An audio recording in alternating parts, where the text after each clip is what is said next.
Welcome, culty snake people, to Geek Salad's Retro Movie Reviews from Geek Salad Podcast. I'm Andy. And I'm Mike. And tonight, we kick off another month. So another topic, and this topic is we are talking about fantasy sci-fi from the 1980s. I think our entire allotment, like everything that we planned on reviewing, is pretty much early 80s stuff. Yeah. If you think about it, Mike, I think, I don't think we venture past 1983, if I'm honest. But we'll... Oh, really? I thought 84, but you may be right. Yeah, I want to say it was 83, but we'll leave that till the end of the month then. Yeah. So tonight, we are talking about the 1982 surprise hit film, Conan the Barbarian. It was a modest hit, not a huge one, but modest. I think it surprised a lot of people, considering. Yeah. Remember when it came out? Remember the summer of 1982? Yeah. I know you can't because you were 4 years old. I was there. I was 10, and it was so loaded. Even the you don't know, man. You weren't there. And I apologize, folks, in advance. Well, first of all, the real feel is like 103 outside right now. So Mike and I are, fortunately, and I think we picked a good movie because, the heat shows our glistening pecs, and I kept my shirt on so we could not get demonetized by this. But it is, yes, my allergies are kind of killing me today, so I apologize for any dabs or anything like that. But even... getting back to the summer of 1982, even the flops are now considered classics. Mm. It is incredible how many movies failed. And in this case, Conan the Barbarian, a moderate hit. Yeah, and it budgeted about $20 million, and it made, I think, just shy of 80. Yeah, exactly. And it's also one of those movies, though, that I think when I read up on it, the the home video market. Oh yeah. Has boosted it over 300 million in terms of video sales. This movie has got, 80s VHS and HBO written all over it. Yeah. Oh yeah. Other than The Thing, yes. Conan the Barbarian. Crazy. Crazy. The Thing, Blade Runner, and Conan. And actually, The Thing was a flop. Thing was an enormous flop. Coming out, I believe, on the same day as Blade Runner. Also an enormous flop. Yeah. Okay. Yeah, so don't feel so disheartened now about Masters of the Universe and Supergirl not doing well. I know we live in a different time now. But still. But getting back to Conan. So this is, for most people, Arnold Schwarzenegger's first brush at fame. Oh, come on. Hercules in New York. Well, that was a massive hit, right? There's also Pumping Iron. Don't forget, Pumping Iron is actually a pretty sizable hit. But no one was actually able to see how Schwarzenegger would perform in a narrative-driven movie. And I'm using the term narrative-driven as lightly as I can. Yeah. All told, this was the very first time I've ever seen this movie. Okay. Well, because R-rated, especially growing up, I would not have been able to see an R-rated movie until probably the late 90s. And so by then, this was long my rearview mirror. So this is the first time I saw it. Lots of good old 80s nudity. Oh my God, so much. And that's the thing too, is that I hadn't seen, when it hit HBO, I wasn't allowed to see this movie either. I actually saw it for the first time a couple of years ago. And by the first time, I mean from start to finish. Yeah. I'd seen bits and pieces before, but yes, as an 11-year-old boy, when it hit HBO, the worst crime than the thing flopping at the time was that Seltzer and Freeberg movie. That's true. Well, just watched an interesting YouTube video on that. Those are the insert name of movies. Yeah, I know. People. No. But the thing is this: as an 11-year-old, when it hit HBO, I heard tell of amazing, all this amazing nudity and sex scenes and all that stuff. And when you actually watch it, it's like, okay, it's there. Lots of boobies, but beyond that, I mean, the sex scenes they happen and they're unspectacular. It's like, okay, why did you build it? It's like when you have to describe the sex and nudity scenes from the movie Heavy Metal, to somebody, and it's the same thing. Yeah, and I will say, seeing this movie kind of made me understand a little bit more about The Rock, because this felt a lot like The Rock's early movies, where you can tell he's trying and he's got something that will eventually grow into bigger things. But right now, Arnold Schwarzenegger is not a great actor. Not at all. He's a serviceable action star.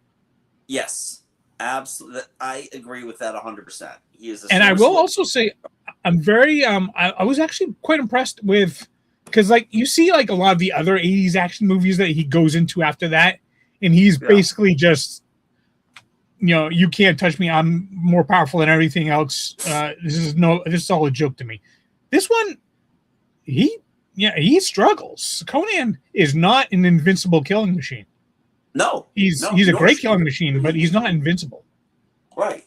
And part of what I like about this movie, I mean, there was a lot of there's so much goofiness in this movie that there were times I had to remind myself that I wasn't watching Cave Dwellers. The stuntman turned actor skipped the whole stuntman years. Yeah, pretty much. Yeah. He particularly when they killed that giant snake in the pit, right? Yeah. That was the snakes. All look fake. We're a year removed from Raiders of the Lost Ark, and this is what we get. No, what I was saying was, there are shots in this movie that look like they came right off the comic book panel. Because at the time, Marvel Comics was publishing Conan the Barbarian and the comic book, and so like the crucifixion, that crucifixion looks so great on screen and very well shot. And I gotta say, like, most of the effect shots are actually pretty decent. There was one where, again, had to remind myself I wasn't watching Cave Dwellers, when they have him wrapped up and they're trying to revive him after said crucifixion, and like all like the ghosts and spirits are trying to take his body, and it's like they're just swatting at nothing. I mean, for 1982, I actually thought that was pretty decent looking. I mean, it was clearly that it was all like animated spirits. Yeah, but in a post. But yeah, no, I thought, it's funny because we mentioned like there's a fine line between the craft work that went into this movie and the absolute goofiness of this movie. Yeah. Yeah, go ahead. Go ahead. No, I was just going to say, every line of dialogue in this movie sounds like they had said it for the very first time. Like, there was no rehearsal. To the point to me that this reason Thulsa Doom looked off was because they gave him straight hair and blue eyes. Yeah. Oh, the haircut. I love, too, anytime they actually had to do, like, any type of rubber mask, head, or anything for James Earl Jones, the skin complexion was at least 5 shades darker than his actual skin tones. Yeah, I love James Earl Jones. This felt like a paycheck role for him. Oh, absolutely. I'm sure he called up Michael Caine and was like, "So, Michael, what do I do? How do you do it?" And Michael Caine's like, "Well, I just came off The Hand," and also directed by Oliver Stone. Oh, by the way. Yeah, this movie was written by John Milius and Oliver Stone, and it felt it because both of them have such a mix of, wow, that was awesome, and what the fuck were they thinking? Yeah. Milius has done amazing work. I mean, your third protagonist was a surfer in real life, not a professional actor. Yeah. But yeah, Milius has a very mixed bag of things. For every apocalypse now, there is a Conan the Barbarian. I mean, Oliver Stone. Let's be honest. Oliver Stone's best years were in the the last best years were in the late '90s, or sorry, early '90s. Because I would not give credence to Any Given Sunday, but and JFK, I think, is an overrated film that I used to love. But hey, Platoon's a fantastic movie. Yeah, a laugh a minute, right? Yeah, it's an absolute riot. Yeah, exactly. Yeah, yeah, because like so much of this dialogue, it's so over dramatic, but like the scene where Valeria actually is like, kind of confessing her feelings to Conan. Andy, you still there? Oh, there you are. Cool. Yeah, sorry about that. Yeah, I just had to switch my internet connection. The scene where Valeria actually is like expressing her feelings to Conan, saying like, kind of expressing her loneliness. Yeah, I actually thought that dialogue was pretty effective, and they gave like easily the best lines to the one scene that Max von Sydow that they had Max von Sydow for. Because one day, get it going. I mean, his line about as you get older, you all the treasures, all the kingdom doesn't matter, but your children do. There's only 5 lines Conan ever said to Valeria, like total. I mean, in fairness, I think Conan only had 5 lines in the entire movie. Yeah, well, half of them are Crom. Yeah. Actually, here's the thing too, and this is what I love about this movie. Why I don't understand why any of the reboots, animated things, or whatever don't take advantage of this. What is the most memorable line from this movie, Mike? Do you know what it is? What is best in life? To crush your enemies, see them driven before you, hear the lamentations of their women. There is nothing. There is nothing sadder than creating an actual real life human being named Conan with what is good in life, and they don't say anything. Oh, good. Lamentations of their women. The women. It's and that was, I think that was his very first piece of dialogue in this entire movie. I think so. It is. It absolutely is. Yeah. I mean, they gave the kid a couple of lines. Did they? I think more likely it's like, Father, what is that? Is that the sword, Father? Will you teach me the sword? I will teach you the sword. The sword. Crom watches over all. Oh. Plus, for as much as I was saying, like some of the effects were actually quite good. They start with the most egregious green screen shot with them just talking on the mountain. I'm like, yeah, you can see the black line right there. Exactly. You're not even trying to hide. Oh my god! Oh, speaking of the siege, the siege of Conan's village, the 2 generals.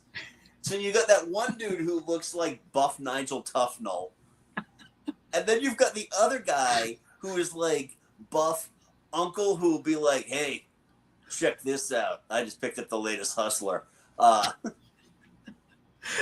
Yeah. Toho levels of chrome. In a lot of cases, yes. Yeah. Yes, it was. Plus, I texted you when I was watching this. Yeah. But they would have a wide shot of Conan's mother holding the sword with both hands. Yes. And then they cut a shot of Conan holding one of her hands. Every time they cut to a wide shot of her holding the sword, both hands on the sword, and then Conan holding one of her hands. Apparently they had never heard of continuity in that one. Nope, not at all. And this is coming from John Milius. Was Nomad and Champagne. Oh my god. I've never actually seen Champagne and Bullets all the way through. I've only seen everybody's retrospective of it. I've never even heard of it. So it's bad. Go find a YouTube video on it, because it's one of those vanity films where a not so good looking, not so well put together guy has got enough money to make an action film where he puts himself not only as the lead actioner, but also as lover of beautiful women. Yes, it is. The same can be said for Neil Breen. So find Neil Breen movies online. But yeah. But getting back to Conan, it's get even. There's just something cool about this movie, and just in terms of its overall aesthetic. It definitely, keeping with our topic, it feels very 80s. Like, yeah, this is the kind of movie that hadn't been made, even 5 years before, in the 70s, would have looked ridiculous. Yeah, I will say, like, the character of Valeria, yeah. I thought she was the best character aside from Mako, because Mako was just always awesome. Right. And then they decided to fridge her. Oh my God. Not only did they decide to fridge her, but I don't think I laughed as hard in this movie as I did when she reappears as a Valkyrie. Is that okay? So you're fighting an Egyptian deity by being helped by a Norse deity. Yeah. And you're a barbarian who does more thief work than barbarianism. I've played Dungeons and Dragons. I know that a barbarian and a thief have very, very different attributes and skill sets. Yes.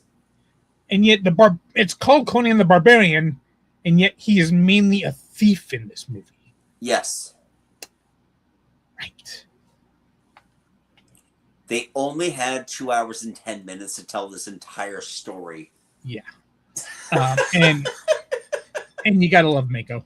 Mako's he was the only person in this entire movie that looked like he was having fun doing it. Well, yeah, because again, it's probably a paycheck movie for him, 80s sword movie, compared to the other 80s sword movies. It's like a treatable. But all right, and that's the thing too. I want to point this out because the conversation will come up at some point.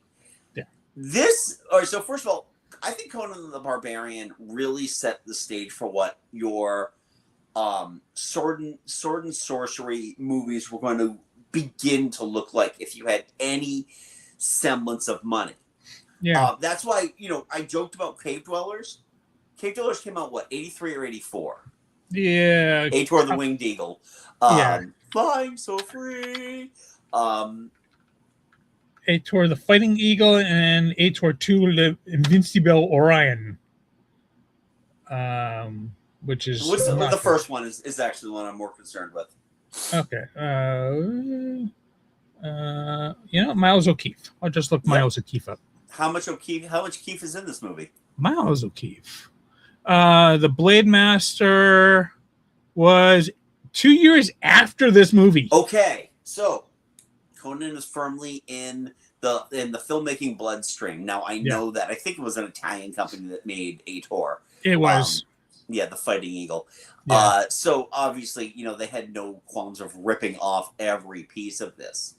Yeah. But going back to 1982, you cannot accuse Beastmaster of stealing anything from Conan because they came out in the same calendar year. I think that Beastmaster was already finished by the time Conan had come out. Yeah, it would have had to have been. Yeah, and there's a really great documentary you can find on Tubi called 1982 Best Movie Year Ever. And they actually talk about that. They talk about Conan and they talk about Beastmaster in that. But Conan really set the stage for what you could do. And again, this is something that could only have been made in the 80s because when they redid this movie with Jason Momoa back in 2011 and did not use the tagline, "Hear the Lamentations this summer," it bombed horribly, even though it was offering everything. And actually, speaking of which, was able to offer. Speaking of which, they just announced it. Like I want to say last week that animated. Jenny Tartakovsky. Yeah. Who, if anyone's going to do a live an animated Conan, I would trust Jenny Tartakovsky. I think it would be fine. Two movies is probably the same source, not quite a sister film situation. Yeah. I think more like identical cousins.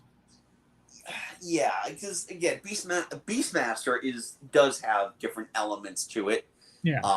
But at the same time, is just like buff guy in a loincloth. Yeah.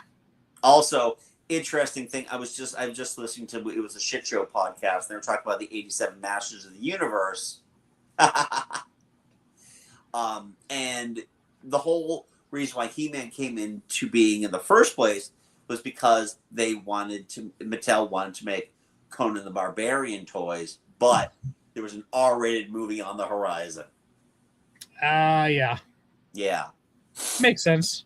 Yep, exactly.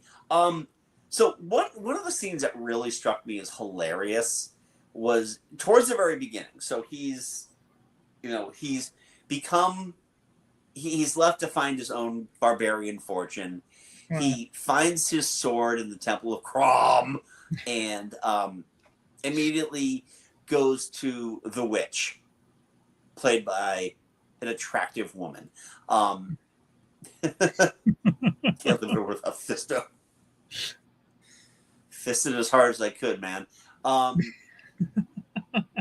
So, as one will do when dealing with when confronted with the machismo of Conan the Barbarian, you immediately have sex with him, and then try to kill into a shrieking harpy, get tossed into the fire, and then fly away. Now, when the specter flies away, it is nighttime. They cut to a shot of Conan looking confused, as he is often wont to do. Yep. Cut to the next scene, which is the morning, which meant, I just want to walk you through these series of events here. Meets the witch, has sex with the witch turns into a harpy, tosses into the fire. She flies away at night. He closes the door. And then, sun's up.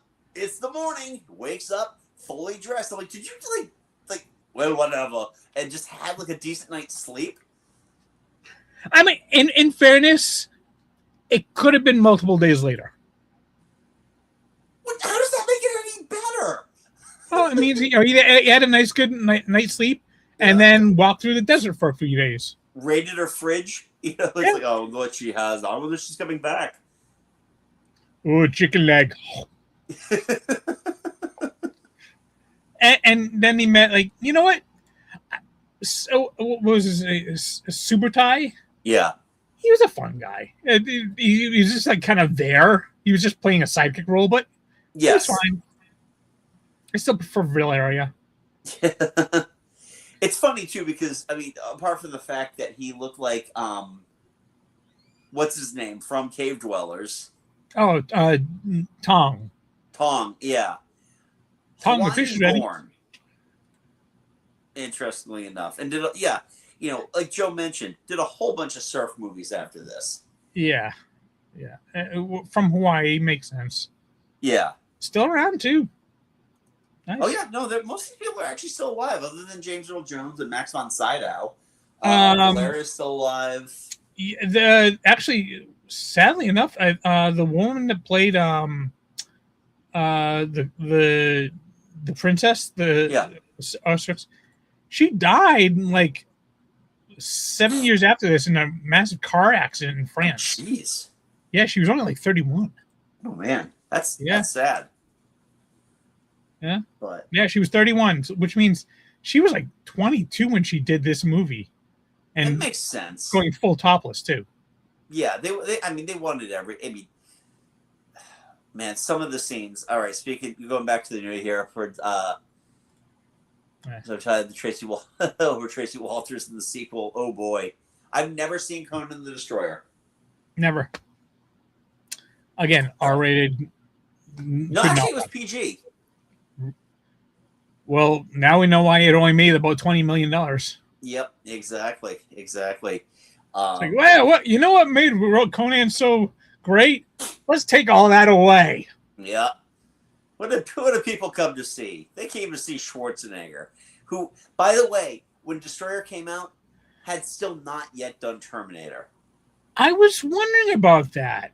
Terminator came out late '84. Wow, because honestly, I thought he might have done Terminator before this one, because it seemed like Terminator would be the one that kind of breaks him out into Hollywood. Right. I mean, to this point in the Schwarzenegger career trajectory, it's this that I think it is. I think it's Destroyer after this, then Terminator. Terminator starts him off, but then he does that series of terrible movies in the mid '80s. Like he does Raw Deal and he does Red Heat. I mean, with the unfunny. Well, I don't know. It depends on who you ask. If you ask Jim Belushi, he's hilarious. Yeah, and if you ask any female comedian, Jim Belushi is definitely the better one. John Belushi was not a nice guy. You mean Jim Belushi?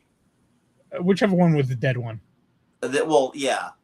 Well, Jim Belushi's got a very terrible reputation. Oh well, he's John Belushi was. I've heard he was actually worse. Okay, all right. So I'm going down the IMDb list here. Okay, so prior to Conan the Barbarian, what's this? It's hilarious because the legendary commentary for Conan Arnold forgot they made this. Yep, that makes sense. Yeah. Yes, where he's not Conan. They may as well call this character Not Yet Conan. Yeah, Jim Belushi is terrible. Yeah. So prior to doing Conan, he had also done the Jane Mansfield story, which was a TV movie where he plays a German bodybuilder and just, again, unintelligible. Wow, that's so against type for him. So in terms of major movies, he does Conan. Then in '84, he does Conan the Destroyer. And then he goes to the Terminator and Red Sonja. Then Commando.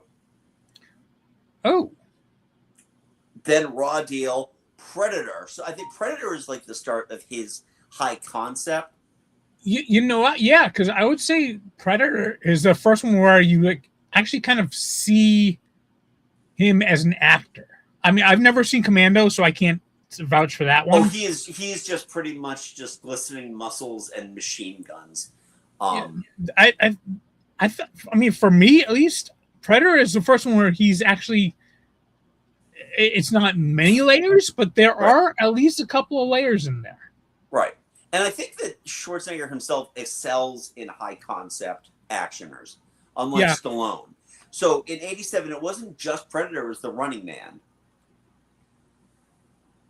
The villain, a comedy where Arnold plays the good guy. Yes. I remember seeing it's not good at all. I mean, legitimately, he looks like he's wearing a cowboy outfit from if you're watching a movie where somebody goes to a Hollywood backlot and there are people walking like up and down the lanes in costumes, that's what he looks like. It was like, I mean, Terminator 2 is like the beginning of the beginning for him in terms of just like being a massive movie star. Yeah. But he started doing his comedies at this point. He did Kindergarten Cop, Twins. He was in Total Recall.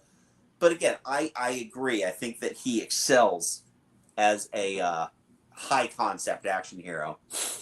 From where up as the Roadrunner. Oh, he probably was. I mean, overall, because it's tough because also my English is killing me right now. Yeah, it's really tough to really like have a good conversation about this movie because it is a good movie, but it's good movie. It's a good movie based on the merits that were set forward for it.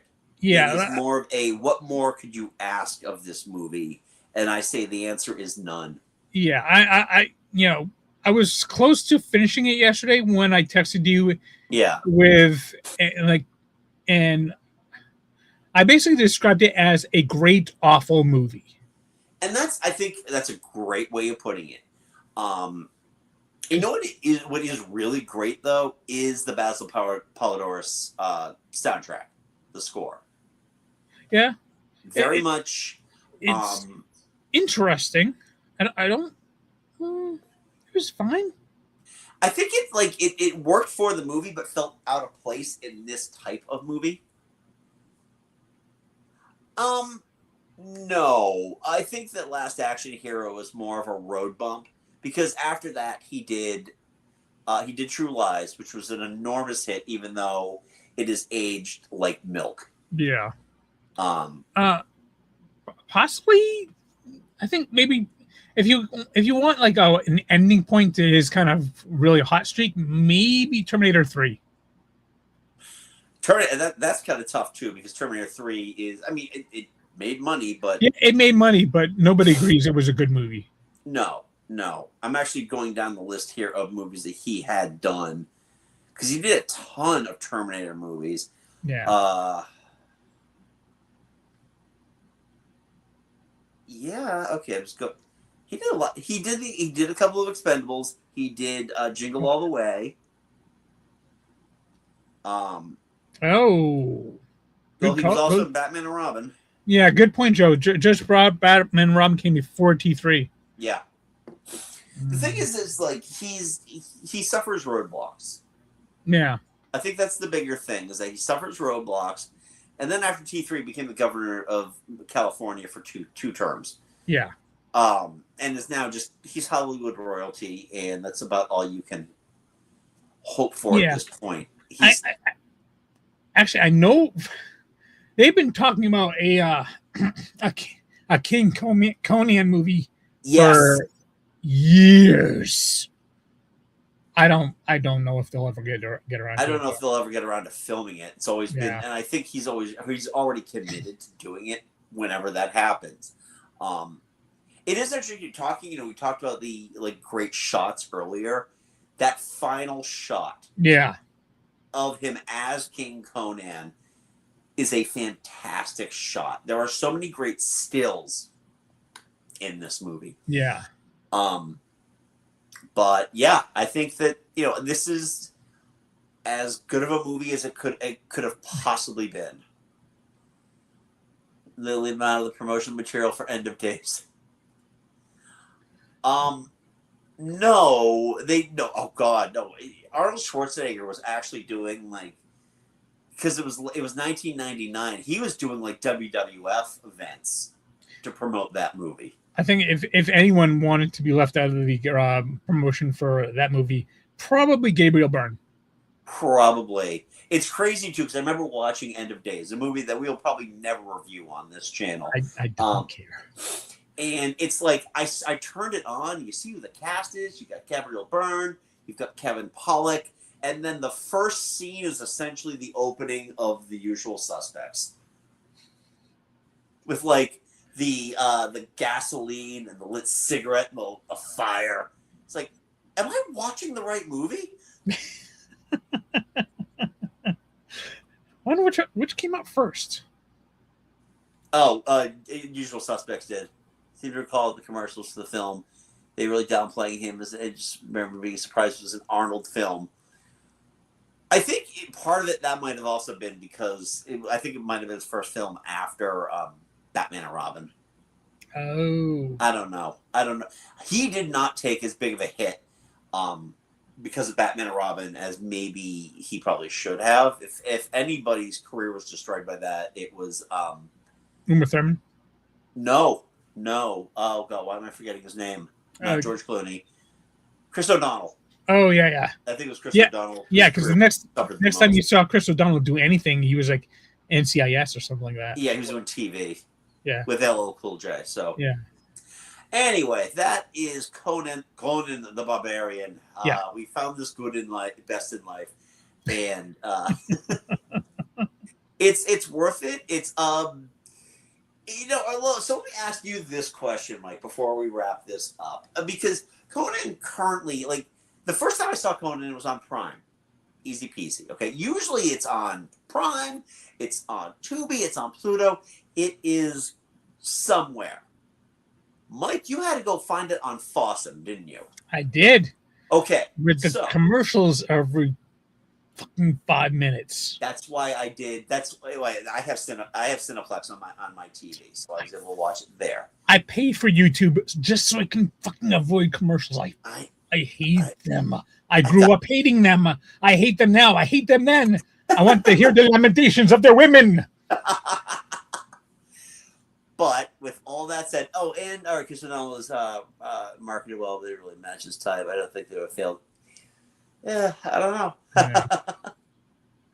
Yeah. So let me ask you, after all that frustration of having to find the app, download it, deal with commercials and all that, was the juice worth the squeeze of you watching Conan for the first time? No. Okay. I mean, I'm glad I watched it finally. Yep. It's one of those movies where, like, you kind of gotta watch it at some point. Yeah. But I've seen much better movies. Honestly, even for like an 80s movie with lots of like titty shots, it was fine. All right, and I'm going to say this. I might sound like a huge misogynist here when I say it, so my apologies up front. People laugh when I tell them I pay for YouTube Premium. Hell yeah. Actually, Mike does too. Yep. Amen. Yeah. I might, and again, I might sound like the biggest misogynist here, but why is it that, like, the prime hotties in this movie were not the ones whose chests I saw? No. And that includes Conan's mother. It was like... Yeah, I mean, most of the bare chests you saw on this one, they probably would not be asked for Playboy. No, it was very, very plain Jane, which I can understand in terms of, like, okay, local village girl. I love the film, but I'm a Gen X dinosaur. Yeah, I mean, me too, Joe. What about you? Did you? All right. So for me, because I got it through, I watched it. The first time I watched it through Prime, there were ads on it because we steal my mother-in-law's account. And we got to deal with the ads there because I'm not going to add anything to it. It was fine that time. Second time around, I watched on Cineplex, which apparently I'm the only person who is able to get that app on my TV. Well, I probably would have been able to, but I don't use Roku ever since they said that Fox was going to buy them. I switched over to Google TV, and Google TV doesn't have it. Gotcha. Yeah, I have too many Roku devices in my house. Yeah. Unfortunately, sometimes you do have to draw a line somewhere. But so I had it on Cineplex. The ads, I had like one large play ad, and it was during the credit sequence. And then it went away. And usually when they insert ads, they're down the lower corner, and it doesn't interrupt your movie at all. So I like that about it. In terms of, I was just more stymied that this is a harder movie to find. Yeah. Well, did you feel it was worth it? Yeah, I do. It's because it is, to Joe's point, it's a Gen X movie that, and to your point as well, you have to watch it once. Yeah. And I did. And I'm happy I watched it. Probably don't need to go back to it again because there's so many other movies out there and reasons. So anyway, that's Conan the Barbarian. Joe, thanks for joining us. Thanks for getting in the chat. Folks, if you want to be like Joe, join us next week when we do another one. Surprised to hear. It sounds like a massive... you think it'd be easier to find. Exactly. Yeah. It's usually... Oh, yeah. Dino De Laurentiis was the producer on this one. Yep. Maybe. But if y'all want to be like Joe, we do this pretty much every Thursday. We follow us on Blue Sky at Geek Salad Radio to find out when we're doing our next episode. Because sometimes we do throw out that Wednesday episode based on what we're doing. Yep. But we are talking... We'll be back next week, but the week after, we will be taking a week off. Is it the week after? No, it's the 19th. I'll be gone the week after that. Thank you, Joe. Yeah, nice to talk with you, Joe. Yeah, so we've got more crazy 80s sci-fi fantasy coming up. More loincloths, but also some laser beams and whatnot. Again, and very possible we may be seeing some more 80s chesticles. Oh, that is a guarantee. That is a guarantee because Mike, I got something to tell you after we get the Get off. I believe I know what you're going to be saying too. I have a thought, but we don't need to burden you all with that. Subscribe, thumbs up. You know the deal. It's YouTube. Everybody tells you to do this, so do that. Follow us on Blue Sky at Geek Salad Radio, on Facebook.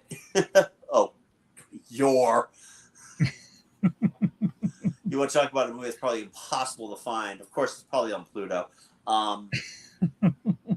Follow us on. You can also follow us on Facebook, Geek Salad Podcast, and check out our podcast, Geek Salad, where you get that wherever you get your podcast. We just recently released our episode on our favorite live recording albums. We should have a new episode coming up soon. We still got to get with the rest of the team to figure out what the hell we're going to talk about, but it's summer, as evidenced by my sniffling and sneezing. So anyway, until next time, I'm Andy. I'm Mike. Go forth and be nerdful. We'll talk to you later.